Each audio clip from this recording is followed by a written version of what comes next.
In the huge, bright dining room of a beautiful palace, a young gentleman sat opposite the girl, drinking tea with her. The hero wanted to offer him to become his wife, just for one single year. The blue-eyed blonde's gaze was cold as ice, and he was looking forward to an answer from the heroine. Seeing the confusion in her eyes, he decided to clarify that he already had a lover. The girl knew this and understood that this marriage was needed only for appearances. The hero made a promise that after this year, she and her family will be able to live for the rest of their lives without worrying about anything. He was sure that this deal was especially profitable for the heroine herself. The hero came from the Camps family, which was a trading dynasty that traded with commoners in the West for many years. Initially, this family owned a mediocre trading company. However, Zakali Camps, as the head of the family, decided to introduce new methods of trading. Then, the company's sales went up sharply, and the Camps family began to be talked about even in the capital. The main feature of this company was that they found an approach to each client. In addition, they paid their workers very little, thereby reducing costs. Basically, during trade, they focused on poor nobles. They set prices for their goods that were acceptable to these people. Subsequently, this company became so popular that it even had its own jewelry. Many other companies could not withstand the competition and quickly left the market. And the jewelers who had lost their jobs had no choice but to work for low wages for the camps. Thanks to this, the company's sales were rapidly gaining momentum. Zakali was pleased to hear from his son that in the last 6 months, the volume of goods sold has tripled. However, the head of the family did not want to stop at all and decided to increase profits by reorienting the goods to rich nobles. But to his regret, it was impossible to interest new customers just at the snap of a finger.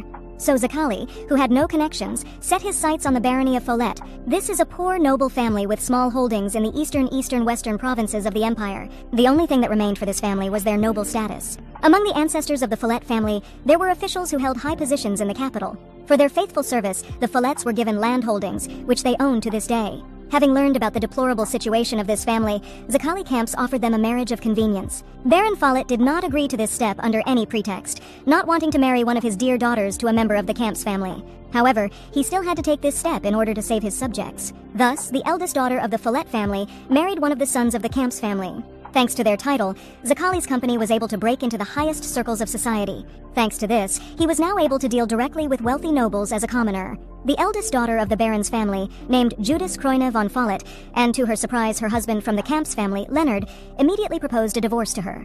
He decided to marry her for 1 year, at the end of which he undertook to pay the Follett family a large sum of money. The heroine doesn't even have to worry about loneliness because their marriage is temporary. In addition, the girl will be able to get everything she wants and she will no longer have to work. Leonard understood that it was not easy to regain his possessions, but he was willing to pay as much as necessary. According to the hero, the offer was extremely profitable for Judas, and he did not understand why she was thinking about anything else. The main character knew that Karms's lover's name was Miranda Ackerson. She and the hero met at the academy and later became lovers. The lovers even made a joint decision that they would get married as soon as Miranda finished her studies. But on the way to an ideal future, Judas suddenly appeared, and the heroine knew that they would strive for their happiness with all their might. Leonard really wanted her not to show anyone their temporary prenuptial agreement.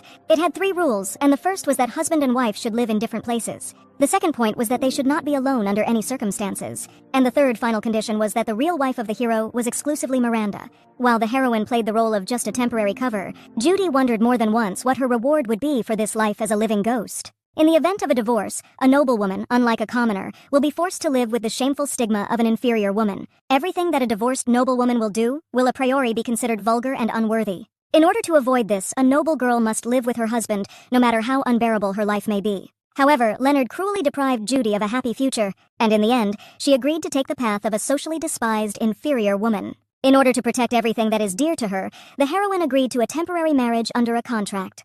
The beginning of these events was laid one sunny day, when the Follett castle was announced by the loud cry of the heroine, calling Anne's. At this time, the maid was calmly engaged in cleaning and looking at the beautiful views from the window. But when she heard Judy's scream, the woman turned around abruptly, not understanding what had excited the girl so much. As it turned out, the young lady was in a hurry to tell her the good news that Walter was finally coming today. Happy for her, Anne's wanted the heroine to pull herself together first. In addition, today, a servant is also coming with the master, so the maid will also be busy. Hugging Anne's, Judy was full of excitement, believing that the hero could even propose to her today. In response, the maid remarked that even in this case, the young lady would not become a real lady. Frowning, the heroine compared the woman to her father, who also believes that she should become more feminine. Suddenly, Judy noticed something strange in her hands, but Anne's pretended that there was nothing special there. After that, she pretended that she had to hurry and hurried to leave, but the heroine noticed what the woman was holding. Slightly saddened by what she saw, Judy dismissed the maid, deciding that it would be better to start preparing for Walter's arrival now. Also, Anne's remembered that today it was rumored to be raining, so she did not advise the young lady to go to the city. The heroine's hometown was Follett, which had 2 forges, 3 shops, and 2 arched bridges for crossing the river. And also, there were several dozen small residential buildings. Judy restrained her and decided to go to the flower shop, where she bought a beautiful bouquet. She was the eldest daughter of the administrator of these lands, and their surname came from the name of this city. A nice flower shop clerk named Lucy was happy to serve the mistress. The heroine was delighted with the beautiful flowers of this woman, and she, in turn, wanted to know how Mother Judy was doing. In addition, Lucy's daughter was very happy to receive a wonderful drawing from the heroine. The woman decided that her mother must be worried about marrying off such a wonderful daughter. The heroine hastened to calm her down, because Walter had not yet proposed to her. However, Lucy thought it was too obvious that sooner or later the hero would do it. Suddenly, it really began to rain outside, which caused the heroine to come to a stupor, not having an umbrella with her. Lucy's spare umbrella was with her husband, and Judy realized that she shouldn't have listened to Anne's. It was depressing that Walter was supposed to arrive soon, but fortunately, Lucy's husband came unexpectedly. He led their little daughter by the hand, who joyfully greeted her mother. After greeting his wife, Peter was very surprised to see Mrs. Judy next to her. Smiling back at him, the heroine joyfully greeted him and the baby. After giving the heroine an umbrella, Peter and his daughter entered the flower shop and, together with Lucy, waved goodbye to Judy. The heroine hurriedly headed home, imagining her future in the form of a happy life with her husband Walter and their children. When she arrived home, she gave the umbrella to the butler Hans, specifying that it would have to be returned to Lucy from the flower shop. After handing the flowers to Anne's, the heroine wanted her to put them in the living room. In addition, she learned from the maid that it turned out that Mr. Walter had already arrived. Taken aback by the surprise, Judy was completely confused. Meanwhile, having learned from the hero of the news, Baron Follett was upset that Bevins did not justify his trust. However, Walter didn't want the master to hold on to this guy, because there was nothing he could do. Entering them, the servant warned them of the arrival of the young lady, who was now waiting in the living room. He also wanted to clarify whether it was worth escorting the honored guest to her. Sadly lowering his eyes, Walter agreed, resigned to the fact that this hour had struck, and there was no retreat. In the living room, Judy brought the perfect combination of comfort and harmony, impatiently waiting for the arrival of her hero. When she saw him on the threshold, she was very happy, looking at him enthusiastically. Entering the living room, Walter decided to apologize for making her wait so long. But the heroine did not see anything wrong with this, because he probably talked to her father. Considering the Baron harmful, the heroine was sure that he did not even give the guest tea. In truth, she wanted to decorate this room before his arrival, so that the hero would be speechless with surprise, but she did not succeed. Walter could not take his eyes off the beautiful bouquet, the flowers of which had been since his birth, which touched him greatly. The girl looked at him with longing eyes, expecting to hear only one question from the hero. However, contrary to all expectations, Walter decided that he could not propose to the heroine. So he wanted them to pretend together that they had never talked about the wedding. Clenching his fist in mental agony, the hero mentally asked for forgiveness from the girl. Completely taken aback by his words, Judy fell into a state of shock and could hardly comprehend what was happening. As it turned out, Walter was fired from his job again and ignored every time he decided to clarify the reason for the dismissal. It seemed that someone deliberately put pressure on them to fire him. The hero understood that apparently Mr. Bevins' business would be in jeopardy if he continued to work for him. He sincerely asked for forgiveness from the girl, but she decided that he had nothing to apologize for. But had Walter come here to talk to her father without saying anything to Judy? Before that, she was quite sure that they trusted each other completely. But the hero just didn't want her to find out about it in this way. The heroine heard that Mr. Bevins' maternal relatives were subordinates of the Camps family, therefore it was obvious that all this was the work of Zachary Camps himself. Upon hearing this name, Walter immediately sank, which only confirmed Judy's guess. The Follett family has small holdings in the southeast of the western provinces. The head of this family had the title of Baron, and took part in the state council. Despite this, the life of the Follett family was no different from the life of a wealthy commoner without a title of nobility. The next morning, Anne came to the young lady's chambers to wake her up.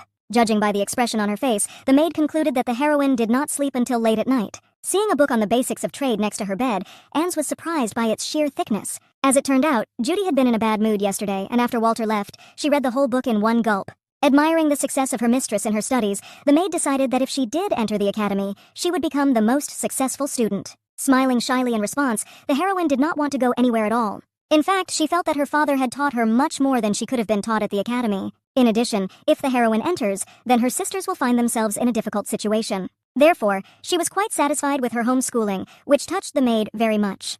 Their family was served by only two people, the maid Anne's and the butler Hans. The Follett barony was not as rich as the rest of the nobles, but their subjects were very loyal. For some reason, many believed that nobles should not be kind to their subjects, but they did not agree with this. Thinking about this and walking along the corridor, the heroine suddenly heard a knock on the window. It turned out to be the girl May, who was also the daughter of the servant Anne's. After wishing her good morning, Judy was told that her mother should not know that the baby had come to see her. The heroine wondered if May was going to be naughty again in secret from Anne's. Indignant at such words, the little girl was not naughty at all and wanted to show her something. Looking down, Judy didn't immediately see what May was pointing at. However, when she heard a rustle in the grass and looked there, she found little kittens there, to her delight. It seemed that their mother was now busy with something, and the cubs were left unattended. The heroine thought that probably May also feels lonely when her mother is at work. But according to the girl, this was not the case, and besides, she wanted to report that some strange grandfather came to Follett's house. The only thing May could say about him was that he was very mean and nasty. Smiling, Judy decided that the little girl shouldn't judge people just by their appearance.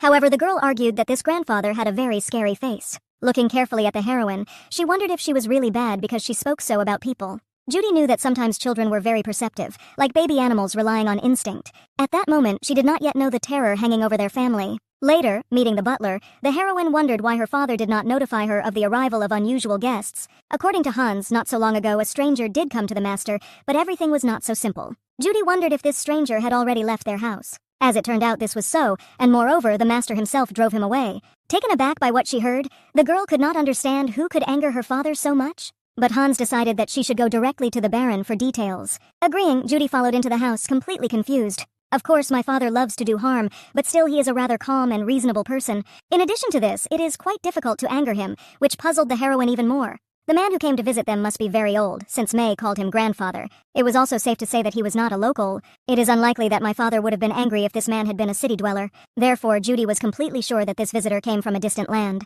Later, the Baron unexpectedly called her to his office, and the heroine hurriedly came to him. When she opened the door and announced her arrival, she saw her father standing at the window, looking extremely thoughtful. Turning to her, he was embarrassed that because of business, he could not attend dinner today, hoping that she liked everything. Judy hastened to calm him down, thinking that everything was fine, and she had lunch in the company of her mother. Not wanting to waste time, she decided to immediately ask her father who had come to see him today. But suddenly, the Baron interrupted her and looked carefully at his daughter. He wanted to know if she had been able to read the book he had recently given her. As it turned out, she had already read everything, although this book took a little longer than the previous ones. Hearing that she had already managed to read the entire book, the hero was shocked. With a smile on his head, he decided that his daughter had exceeded all his expectations. Her father had read the book when she was still at the academy, so it was a little old, but the Baron was glad that Judy was able to read it. But the heroine decided that the Baron brought her up too well, and moreover, in the future she would have to help him as the eldest daughter. At this moment, the hero's face suddenly darkened and he looked at Judy seriously.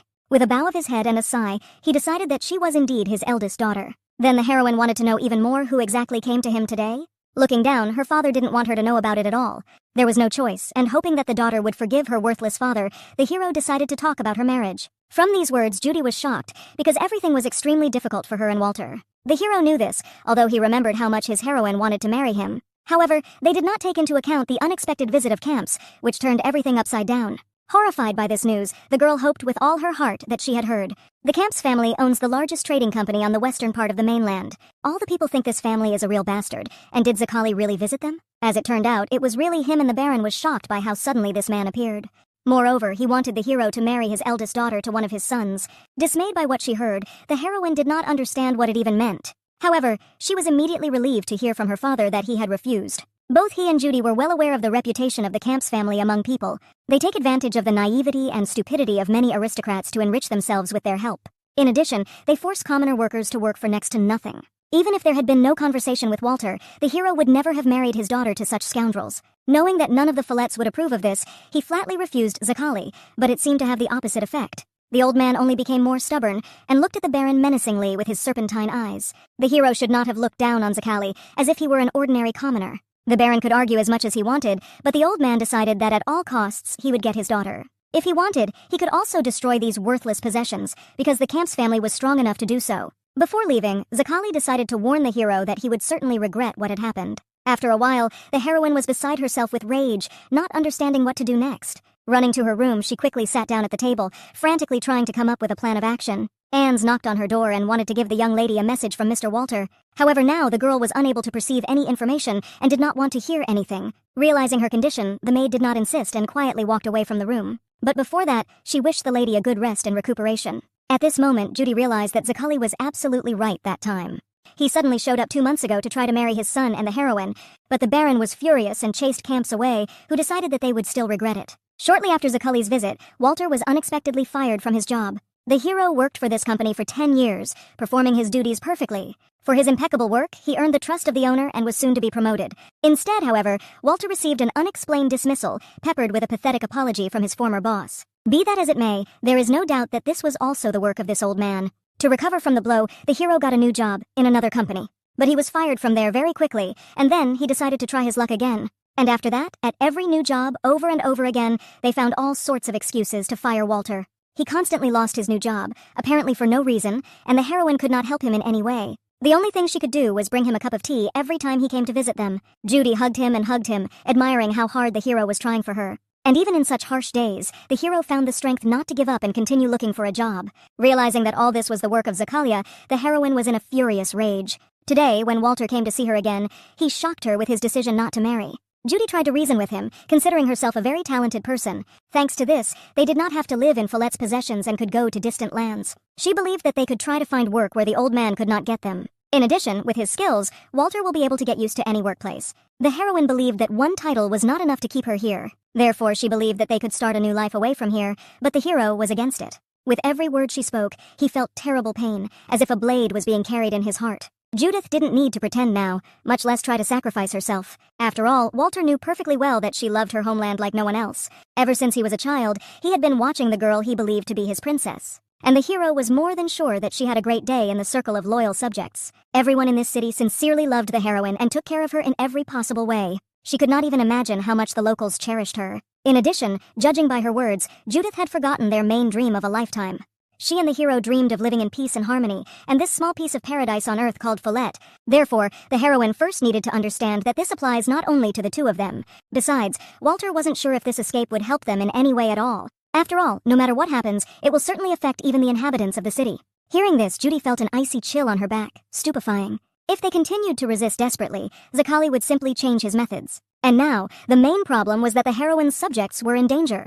And now, when she was in her room after the conversation, Judy went to the window and saw Walter leaving. At some point, he turned sharply, looking intently straight out the window of the heroine's bedroom. But Judy immediately moved back, hiding behind the hanging curtain. Now, she could not even see the hero with a glance, considering herself unworthy of it. The heroine was too naive and did not see the full picture of the world, which made her very ashamed now. Walter had previously admitted that according to the Baron, Zakali had bribed all the trading companies, and now neither of them was buying any more products produced in Follett's domain. Judy did not understand how this was possible, because they were happy to sign supply contracts with them. However, another problem was that trading companies significantly increased the prices of their goods in Follett's possession. Hearing this from the girl's father, the hero was shocked, because all the locals would suffer this way. The Baron tried very hard to provide his subjects with a better life, but now the situation deteriorated greatly. Now the head understood that at this rate, they would soon not even be able to pay the taxes of the empire. Confused, the heroine did not understand why the merchants and the camps did this to them. Walter, too, did not understand how Zakali had been able to persuade them to do so. What was clear was that everyone was now under strong pressure from the Camps family. Judy was furious at what was happening, because they only wanted a peaceful life. This morning, she saw in Anne's hands a family album with the names of distant relatives of their family. Then the heroine did not understand why they decided to contact them so abruptly. If you remember, Peter, when he returned with his daughter, looked rather strange. He wanted to tell Lucy something about the rent, but when he saw Judy, he immediately changed the subject. Their flower shop was closely connected with trading companies from large cities. Now the heroine understood that even then, Lucy's family was going through hard times, and she did not even know about it. Even in Follett's domain, there is a clear line between poor and rich people. They tried their best to maintain a balance in order to reconcile these social strata. The Baron and Judy did everything possible and impossible to achieve this. However, no matter how much authority the nobles have, they are nothing compared to the Merchant Guild.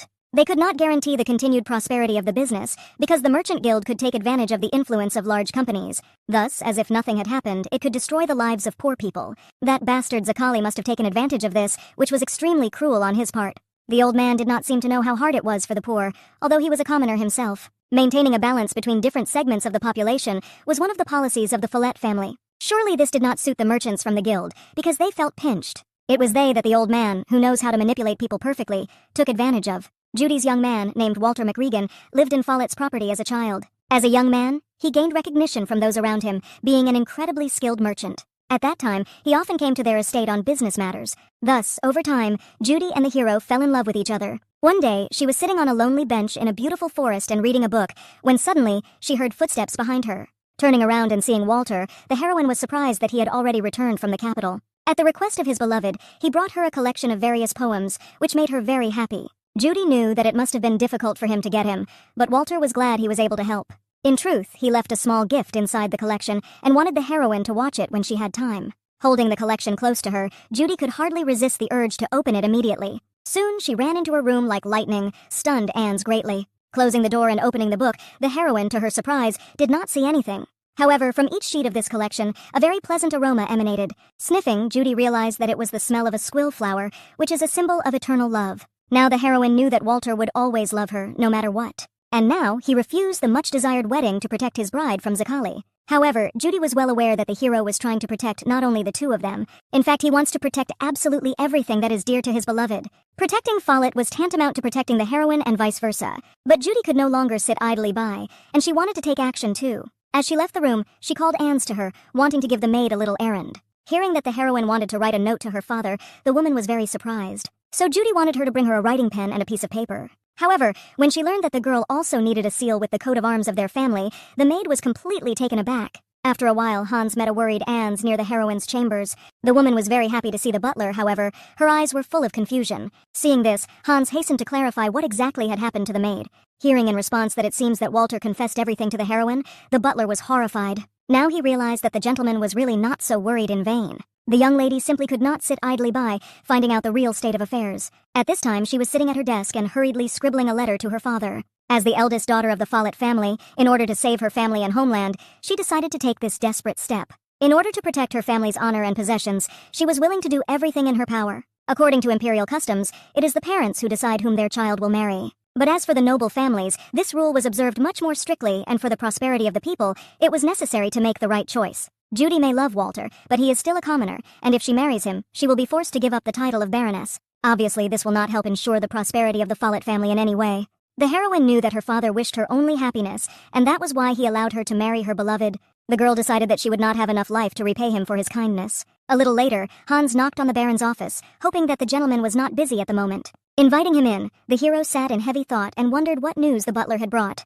Looking at the gentleman who hid his despair and bitterness behind a mask of steadfastness, Hans did not know where to begin. The first thing he decided to do was to clarify that Walter and Judy had been talking about something for a very long time. The Baron was even more confused, not understanding whether the heroine had found out about everything that had happened. Admitting that unfortunately this was the case, the butler bowed his head to him. Sighing heavily, the hero leaned back in his chair, being in complete confusion. Most of all, he was worried about the fact that he could not hide the truth from his daughter.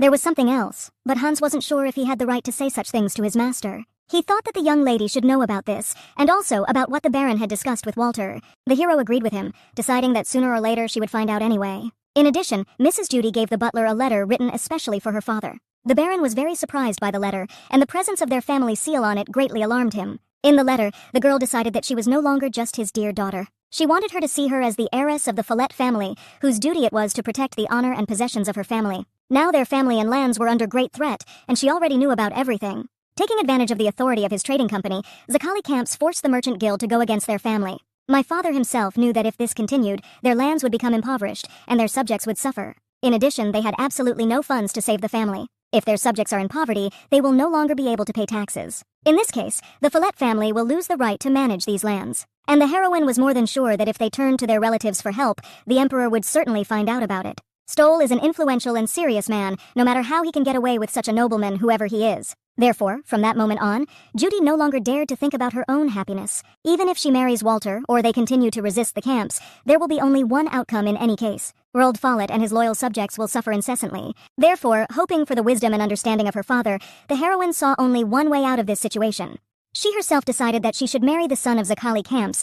After reading this, the Baron went berserk, not understanding if this was their only salvation. After a while, a large flock of geese flew over the capital city, flooded with sunlight. Two guys, walking down the street and seeing these birds, realized that the hunting season would begin very soon. One of them remarked that according to recent rumors, he had also hunted well recently. It seems that Zakali camps has caught a small, poor bird, which turns out to be the daughter of Baron Follett. They are going to get married this month, and if everything goes according to plan for camps, his company will become much more influential than before. At the same time, passing by in a carriage, Anne's called to the girls as they were about to get out. Rose, Judy's younger sister, was impressed by how many people and carriages were around. Daisy, who was also the younger sister of the heroine, did not understand what they should say to Judy. The maid decided that the mistress would probably not be happy to see tears on the sisters' faces. Therefore, it was best to greet her with smiles, because today she will become part of the great Camps family. After a while, the heroine sat near the window, calmly watching a flock of geese flying away into the distance. Probably, they also went to distant lands in order to wait out the cruel winter. Suddenly, the door to her room opened, and turning there,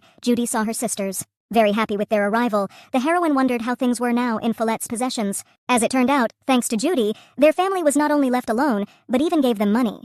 Judy was happy to hear this because now the people will be able to survive the winter in peace. In addition, the Campses sent them many beautiful dresses, which made Rose very happy. However, the heroine decided that her sister was much more charming than any dress.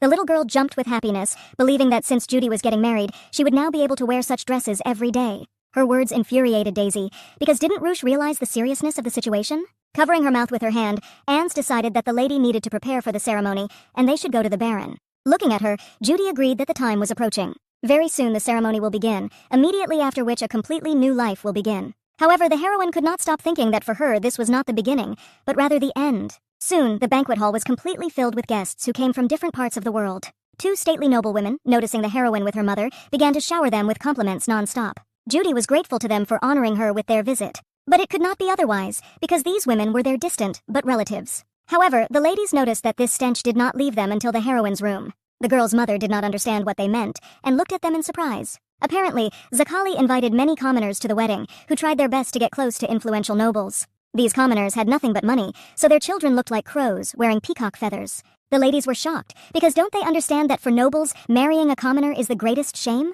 The heroine and her mother did not say anything in response, only silently looking at them. Suddenly, after taking these ladies out of her daughter's room, the mother decided that the bride was not yet ready for the ceremony. Deciding in this case to see each other later, the noblewomen safely began to leave. Waving to Judy, one of them accidentally hit a young man standing next to her. Turning abruptly towards him, the woman was furious, not understanding how he dared to touch her. Smiling, the hero first of all asked for forgiveness for his rudeness. Because he was exchanging pleasantries with the guests, he did not notice the honorable ladies at all. The women realized that it was the groom, and then Leonard decided to introduce himself to them, wanting to escort them to the ballroom. Smiling at him, one of the ladies remarked that whatever it was, he was clearly not devoid of manners. However, shaking off the dust from the place where she touched him, the noblewoman did not want the hero to be conceited. After all, he was not even worthy of standing next to her, let alone anything more. Therefore, he didn't have to worry about accompanying her. After all, the butler would do it much better. Turning to her servant named Martinez, the woman wished that he would immediately accompany her to the ballroom. The handsome man, looking contemptuously at the young man, hastened to fulfill the request of the madam. Left alone with deep confusion, Leonard was furious at the behavior of these nobles. Meanwhile, Anne's hastened to inform the heroine's mother that someone wanted to see the bride. Judy was surprised to learn that the visitor had come from Follett, for all the people she had invited had already shown up. Knowing that there was not much time left before the ceremony, the mother wanted to leave the meeting with this guest for later. However, as it turns out, Zakali forbade this person to be allowed inside, so he waits outside. Surprised by this, and deciding that this guest had not traveled an easy path to meet her, the heroine got up from her seat. Having promised her mother to return before the ceremony, the heroine intended to go to that man. At the moment, she had not yet become an old man's doll, so she wanted to say goodbye to everyone properly, like Judy Follett. The corridor was completely empty, and it looked like all the people were in the ballroom. The heroine believed that although the wedding had not yet taken place, Camps was already behaving like a nobleman from the highest circles. It seemed to Anne's that the guests and comps did not allow themselves too much, but Judy knew full well that they were simply too proud for this. In the meantime, they finally reached the place from which the heroine could go to the guest. Realizing that it could only be one person, Judy was very worried because they hadn't seen him for so long. The maid understood her perfectly because this was the last meeting. Suddenly, Anne's realized that her words sounded too harsh and looked at the girl in horror. She decided in advance to apologize in case she accidentally hurt her. Not believing that everything would end like this, the maid decided that the mistress needed to talk to Walter properly. Smiling back, the heroine fully agreed with her words. Taking one last look at the servant, she prepared to go to meet the hero. Unable to hold back her tears, Anne's wished her mistress good luck. After thanking her, Judy turned around and hurried outside.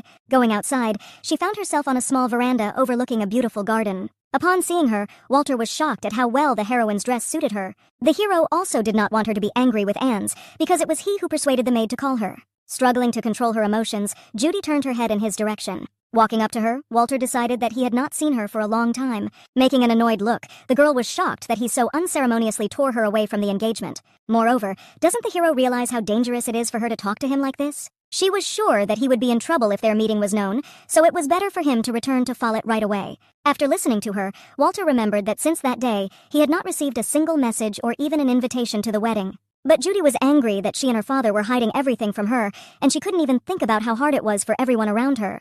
They treated her like a doll, but the heroine was not a sissy at all, and she did not want to see people playing with her. Looking at her calmly, Walter wondered if she really thought so. Did she really want to hurt him so that he would feel the torment she had to go through? And if her love for him had cooled down that night, then why had Judy decided to appear before him now? And most of all, the hero did not understand why she poured out tears in such a case. The heroine wondered if he had come here to dissuade her. If the hero wanted revenge, he could not hesitate and laugh at her properly. But no matter what happened, the girl intended not to back down and stand her ground to the end. At that moment, Walter suddenly grabbed her, holding her tightly to him and confusing her. At this time, two maids walked by discussing Leonard's beauty and today's wedding. One of them hoped that someday the hero would make her Owl the 100th wife. Laughing, the other maid thought her friend was a fool, after which they safely left. However, despite the fact that they left, Walter did not want to let the girl out of his embrace. Then she began to break free, ordering him to let her go immediately. But the hero decided that he would never do it, which caused the heroine to fall into a stupor. He had already decided for himself that he could not love anyone but Judy Follett. Not understanding what he was carrying, the heroine was in despair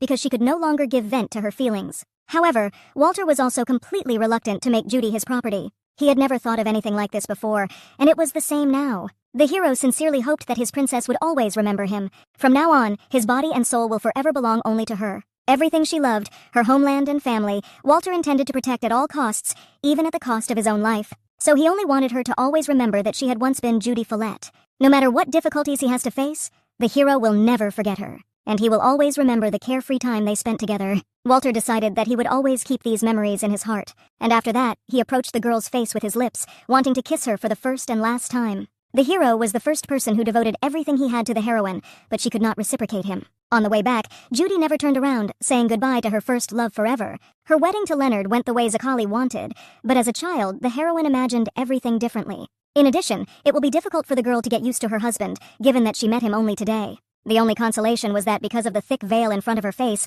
no one would see Judy's tears. After the ceremony, the coachman began to call the newlyweds into a carriage to take them to the mansion. Looking out for the windows of the carriage, the heroine looked at her parents, not knowing when she would be able to meet him next time. Father and mother saw their daughter off with sad looks, hoping to see each other again one day. Meanwhile, Zakali Kamps was receiving congratulations from the invited guests, thanking them for their visit.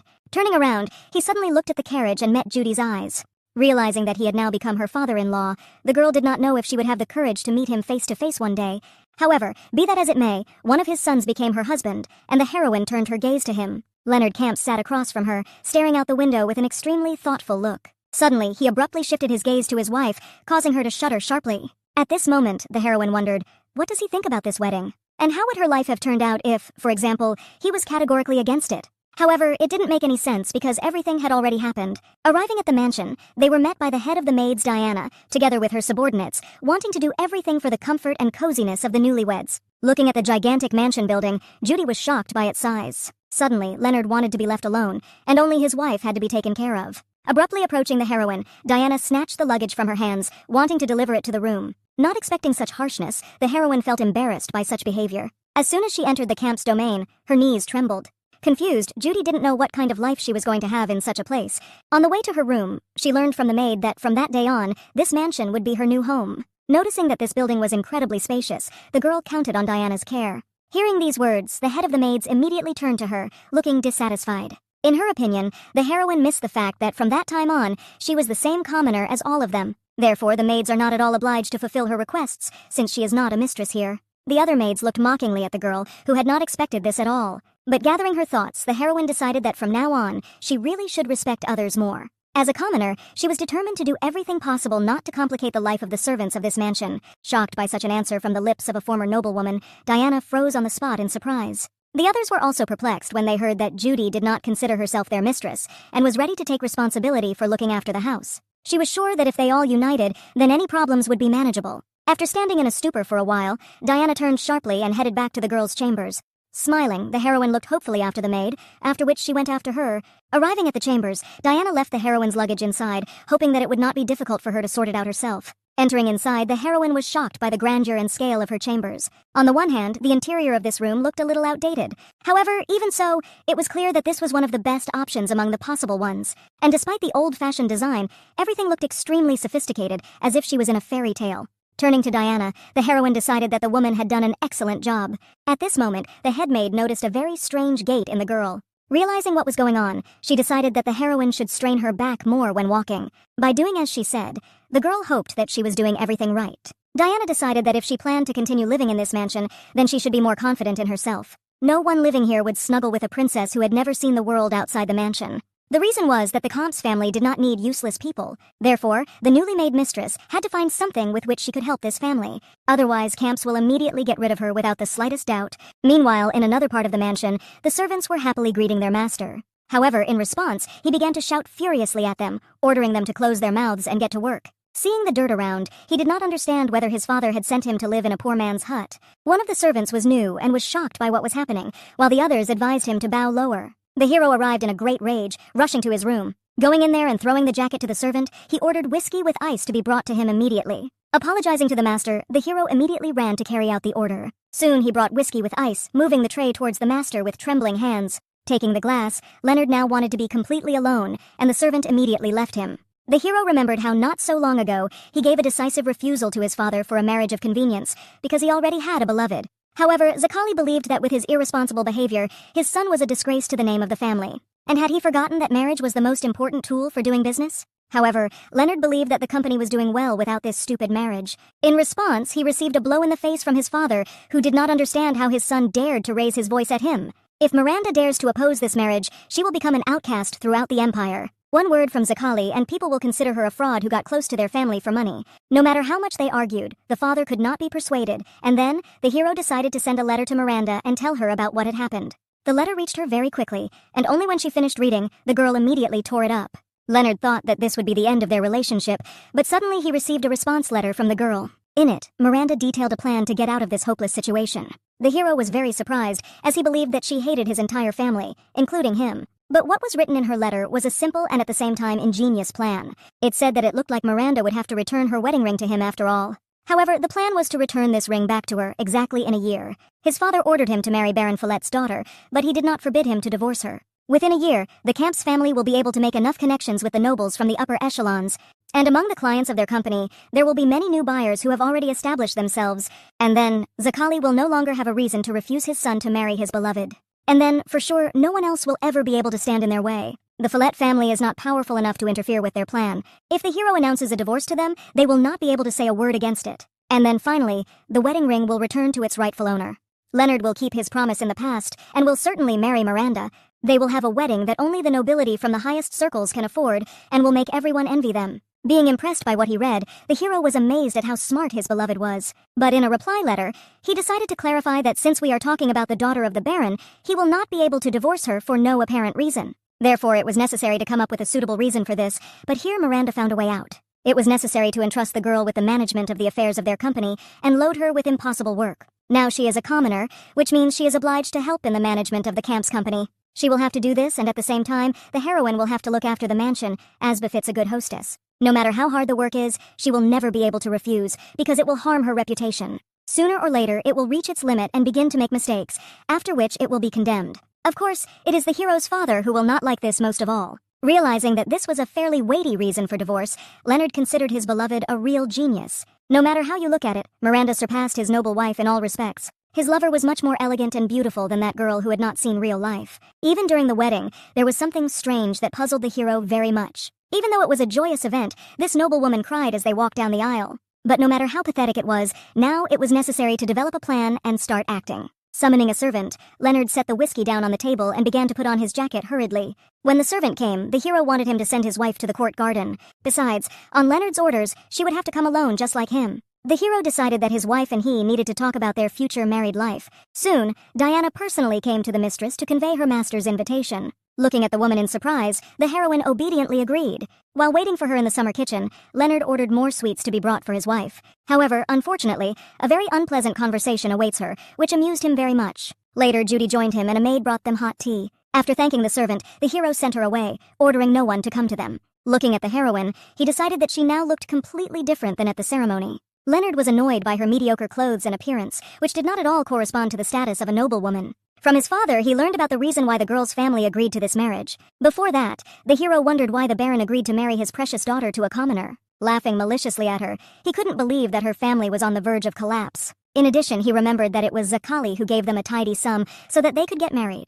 Leonard realized that his guess was correct, and Judy simply sold her honor for money. Also, judging by her facial expression, the heroine was unpleasant when he mentioned her sins. After apologizing for not choosing the right words, Leonard decided that they didn't need to flirt with each other at all. After all, it was just a marriage of convenience, and he wondered what the girl herself thought about it. The heroes agreed with him, and rejoicing at this, the hero also wanted to clarify one more point. Even though it was a marriage of convenience, he still believed that he had to be honest with his wife. Calmly taking a cup of tea and taking a sip, Judy seemed ready for anything.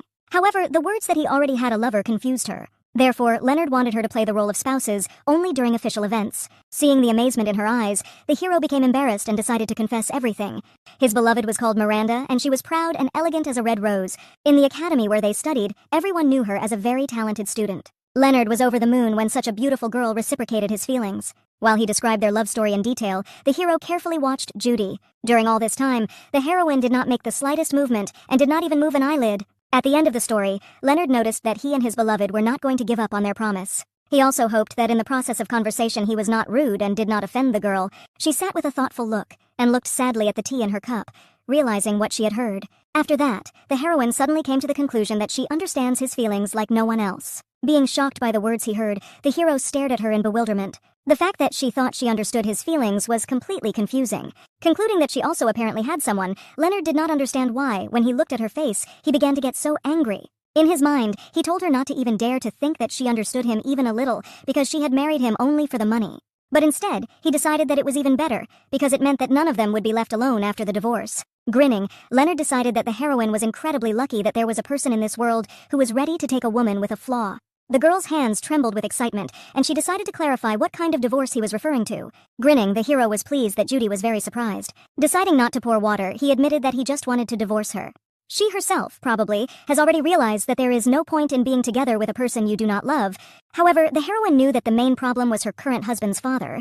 Leonard agreed, and also believed that his father would not approve of the divorce, but fortunately, he found a way out. 1 year and the wedding ring will return to its rightful owner, namely Miranda. And during this year, the hero wanted Judy to be his wife. After this year, she and her family will be able to live the rest of their lives without worrying about anything. Of course, as a result of the divorce, the opinion of others about the girl would fall greatly, and so that no one would suspect something was wrong, Leonard wrote her a letter. Mentally considering the heroine an empty-headed noblewoman, he believed that this option would suit everyone. The girl sat with an absolutely lifeless face, analyzing everything she heard. Soon, Leonard saw that she nodded to him and heard in response that Judy understood him. Rejoicing at this, the hero decided that the treaty would enter into force starting today. Also, although he understood that Diana had probably already brought her up to speed, he still decided to clarify that the heroine did not approach his room. At this point, their conversation ended, and Leonard got up, about to leave. However, Judy wanted to clarify one more point. For her, sitting just like that, doing nothing for a whole year, was like death. In addition, her family has always adhered to the principle that who does not work, does not eat. Grinning with an arrogant look, the hero decided that the nobles do not differ from the commoners even in principle. Therefore, humbly bowing her head, Judy hoped that she would be allowed to help with the affairs of their company. Having happily agreed, Leonard did not understand whether fate itself was on his side. After that, the newlyweds went to the mansion and on the way met Diana, from whom the hero decided to clarify where the tea they drank came from. Leonard liked it very much, and as it turned out, it was one of the products of the new partner of their company. Turning to Judy, the hero hoped that this tea was exquisite enough for a noblewoman. In response, he heard that the tea had a pleasant aroma, and although at first the taste was very sweet, the heroine soon caught notes of astringency. Seeing the expression on their faces,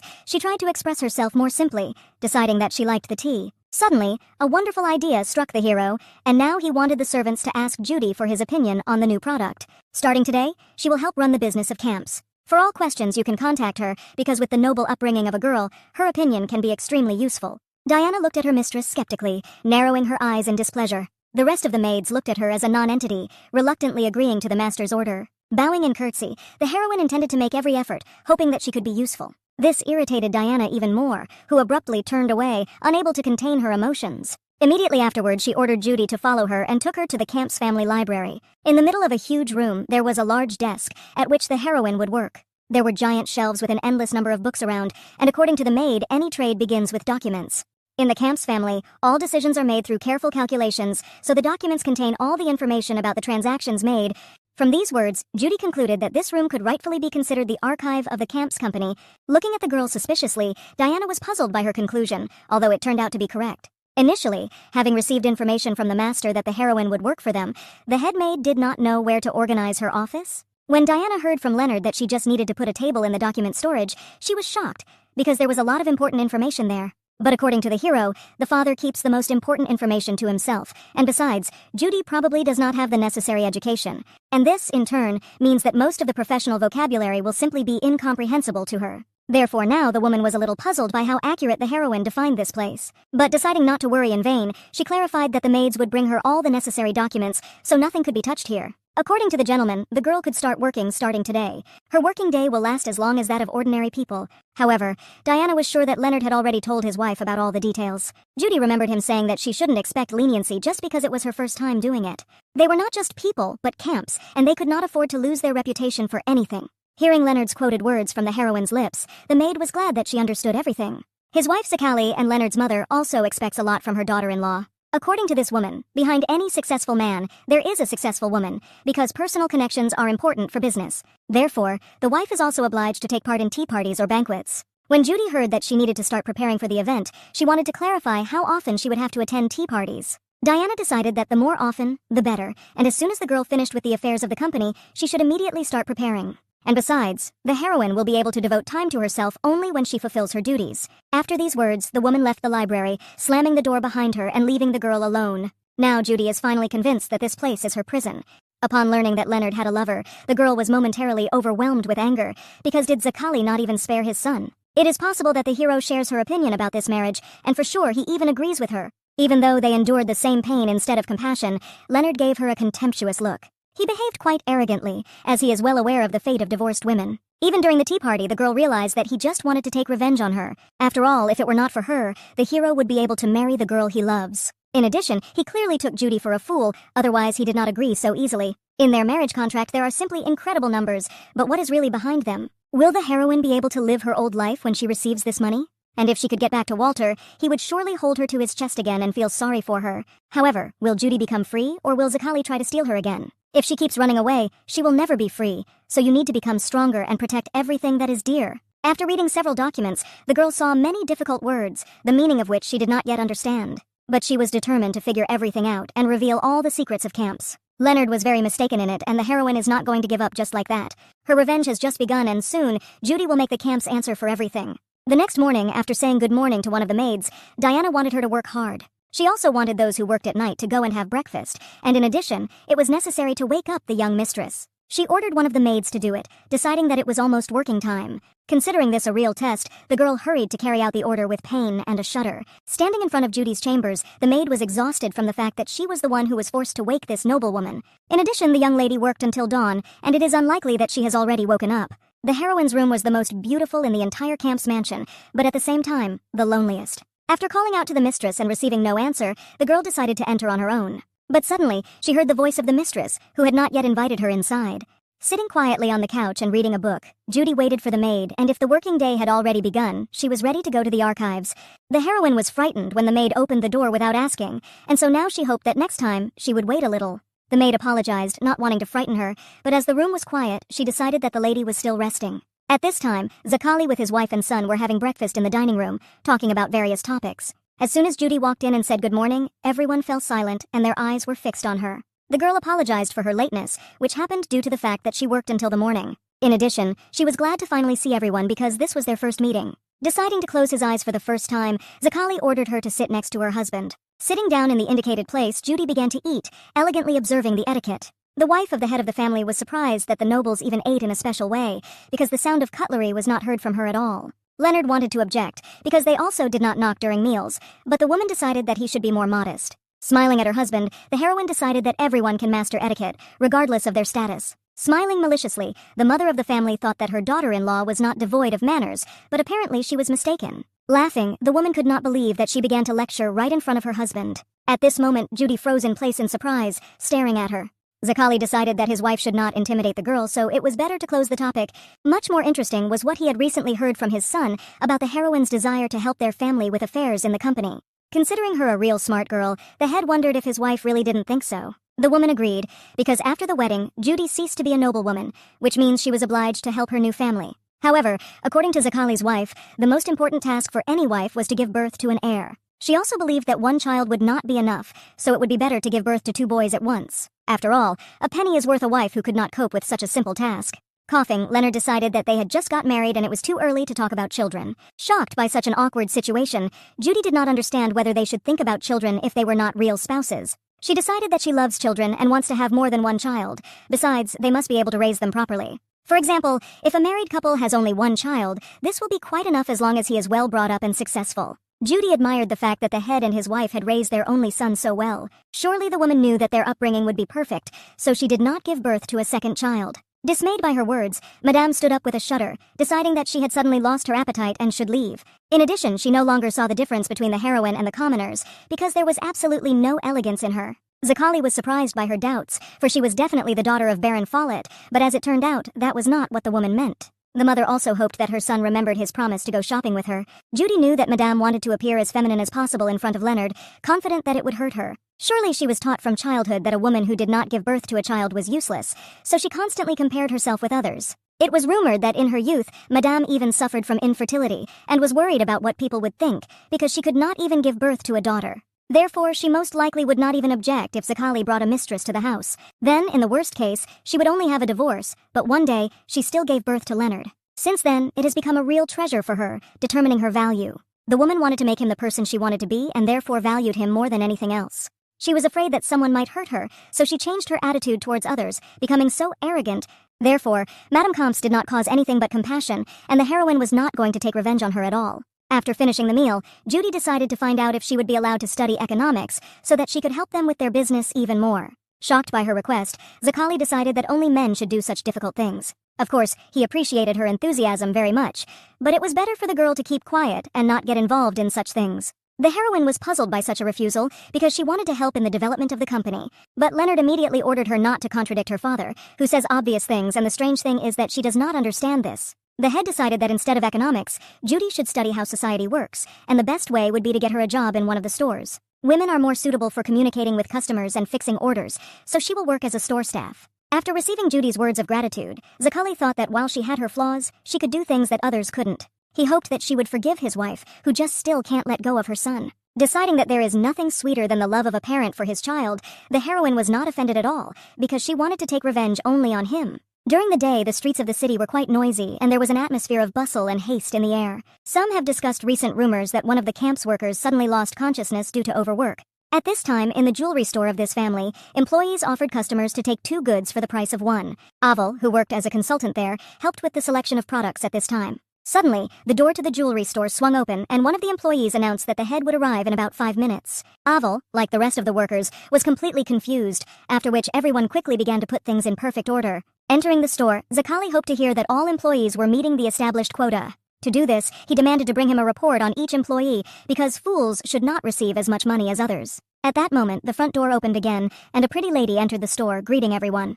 The head was happy to introduce his son's wife, Judy, who will start working here from that day on. He ordered to teach her everything properly, and then the heroine decided that she would do everything to be useful to the store. Looking at the girl in confusion, Avel was surprised by her words and greeted her back. Later, he escorted her to the staff room and sat her on the couch, wanting to decide on a job first. Upon learning that Avel was in charge of the store, Judy thanked him for his hard work. Since he was a subordinate of Zakali, he must have been at a loss not knowing what work to entrust to his boss's daughter-in-law.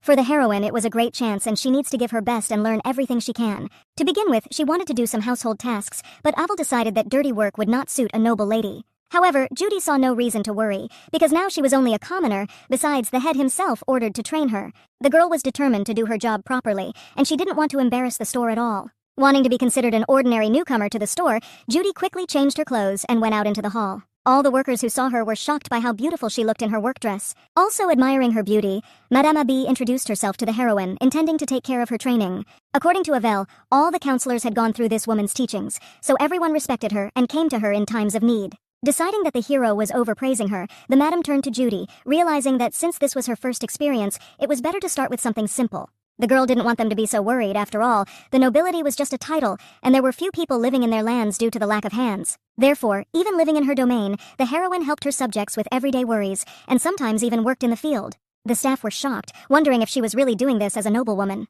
The heroine could hardly keep a forced smile on her face, most of all wanting to open up to these people. Now she had a good chance to get revenge on the camps, but Judy didn't understand why her chest hurt so much. Ebby was really a kind person, and all the employees of the store looked like one large family. Suddenly, someone began desperately calling for Abby's help because a certain Mackenzie had mixed up the documents again. The woman did not want to be distracted from helping the newcomer, but as it turned out, the situation was urgent and she had to go. Now Judy understood why everyone relied on Abby so much, and moreover, it was because of her that every worker was so kind and hardworking. It was a pity that such good people were working for such a vile person as Zakali.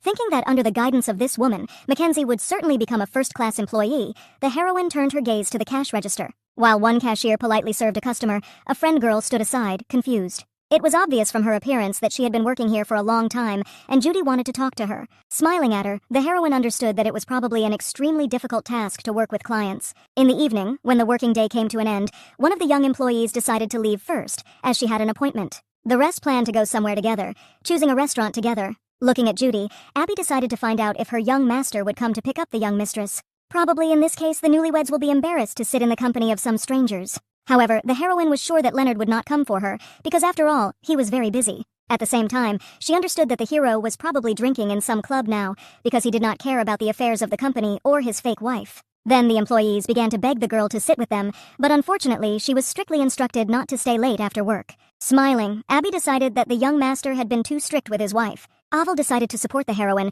remembering that Sir Leonard does not make allowances even for his family. This means that he also expects something more from his wife, so there is no need to give up.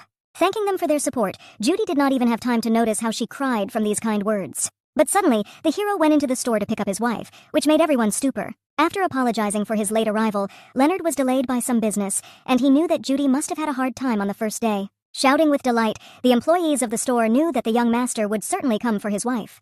The hero was even confused, not understanding how he could allow his dear wife to walk alone through the dark streets of the city. Ignoring his words, the heroine simply walked past him, heading straight to the carriage. At such a gesture on her part, Leonard was confused, looking at the employees in bewilderment. They immediately began to cover for the mistress, who thought that he would not come, and for sure the gentleman was too strict with her. Deciding that it was a simple misunderstanding, the hero sighed calmly and followed his wife. But when he watched her get into the carriage, he froze in place for a while. At this moment, the hero experienced a strange and very nasty feeling inside. He didn't understand why, if they were just pretending to be a married couple, he was so infuriated by the girl's behavior.